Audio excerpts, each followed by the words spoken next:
Good camera operators are an integral part to producing a high-quality production from your LED video display. These individuals are responsible for covering all game action as well as in-game presentations and crowd shots. Today we're going to go over some of the basic functions and techniques of running a camera during a live event.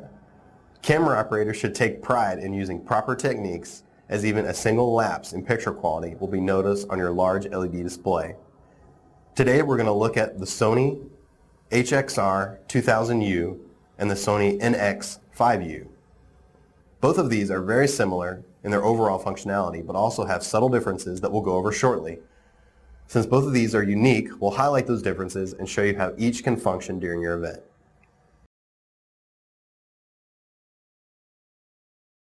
No matter which camera you choose, each will have most of these functions we'll describe in this video. We'll start at the front of the camera and talk about a camera's exposure and white balance. Exposure refers to the amount of light entering the lens and makes your picture brighter or darker. The amount of light coming into the lens is controlled by your camera's iris ring.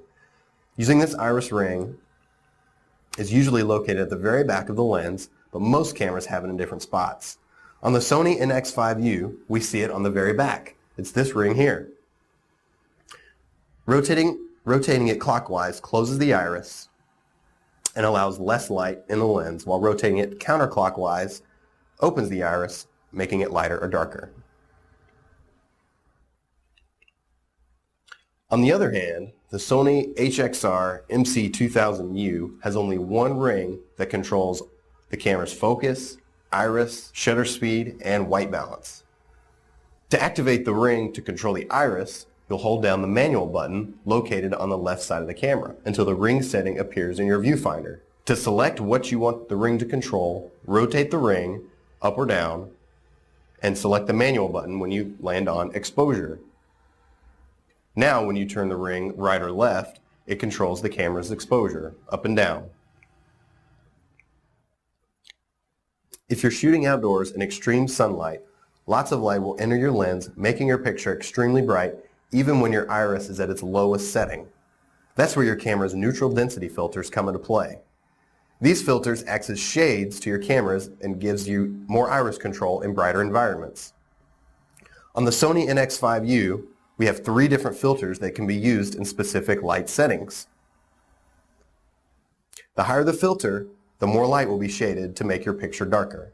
The HXR MC2000U does not have separate filter controls, so you'll have to adjust your focus, iris, and exposure ring to make your picture lighter or darker in brighter situations. There will be no separate filters to adjust on this camera.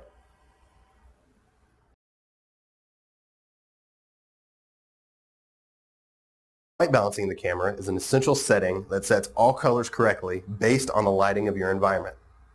This step is key before recording or shooting in any way. All professional cameras have a white balancing function, and it must be done each time your lighting changes. When you first turn on your camera and hook it up to an external monitor, you may notice the image is either blue or has an orange tint to it.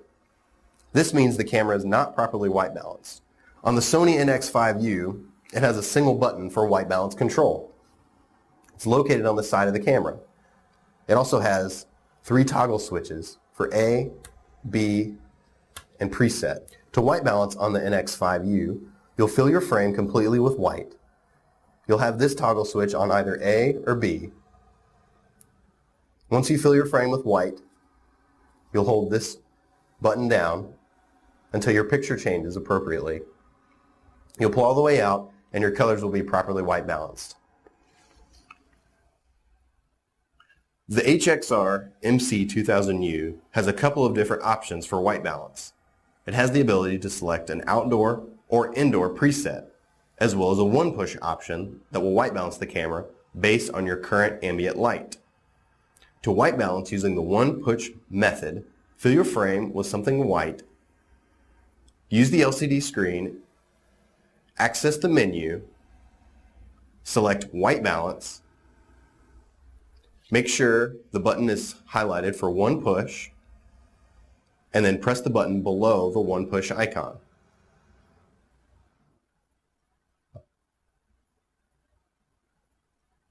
This icon will flash for a few seconds, then stop when the white balance is complete. Now you can pull out and see that everything is in good color.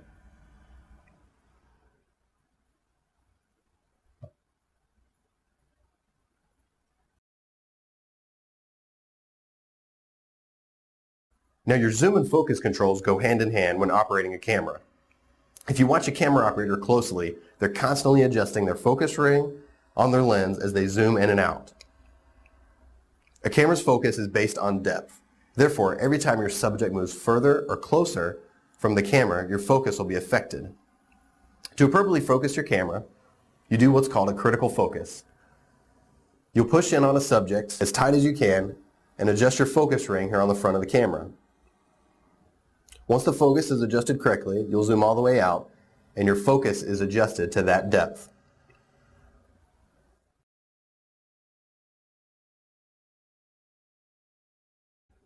Now that we've learned some basic functions of our cameras, you're ready to do some shooting. There's some general techniques that are used to ensure that you're properly framing your subjects. The main technique is to use what's called the rule of thirds. This involves dividing your viewfinder in sections that are 3 across and 3 down, giving you 9 individual sections or boxes to fill. These sections show where one's attention will fall if a shot is framed a certain way. For example, if you're interviewing someone, you typically give your subject talking room, meaning you frame the person to the left or to the right of the frame, depending on the general direction that they're speaking. If you're shooting a reporter for a newscast, you may put the reporter directly in the middle of your frame as they will be speaking straight into the camera and therefore straight to your audience. Use this imaginary division of your picture to help in framing your shots. Wide shots, medium shots, and tight shots are also more terms that are used in the production world referring to how close or how far to zoom in and out of our subjects. A wide shot typically means your camera will be zoomed all the way out as far as it can go to capture everything that lens is shooting. Consequently, a medium shot refers to a single person or a couple of people, usually shot from the waist or the chest up. And a tight shot, or sometimes called a close-up, a subject will likely be only their eyes or only their face filling the entire frame. Tight shots and close-ups are used frequently for LED video boards as it gives your audience a view they don't get to see from the stands.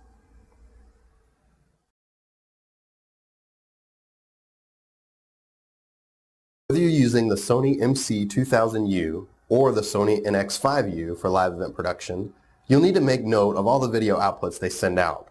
These outputs will ultimately land in a video switcher, a TriCaster, a video processor, or even a DVD recorder. Since these are high-definition cameras, they are both equipped with different outputs to accommodate different video environments, whether it's standard definition or high definition. Here on the NX5U, all of your video outputs are on the back side. If you start from the top, we've got our RCA outputs, which is just our standard video yellow, white and red audio. Down towards the middle, we have a component out for analog high definition, and HDMI, which will carry your video and your audio through this one cable. There's also a USB connection for connecting to a PC for nonlinear editing and capturing video. One thing that's unique on the NX5U is an SDI out with a BNC connection. BNC is a very standard connection that can connect up to a switcher or a TriCaster really easily. So you have that HD signal coming right out of that BNC connector. On the right-hand side of the Sony HXR MC2000U, we have a bottom hatch that folds out and reveals a few of our outputs we have available. On the left side, we have our standard RCA outputs, yellow video, and white and red audio. Next to those are our component outputs for high definition video.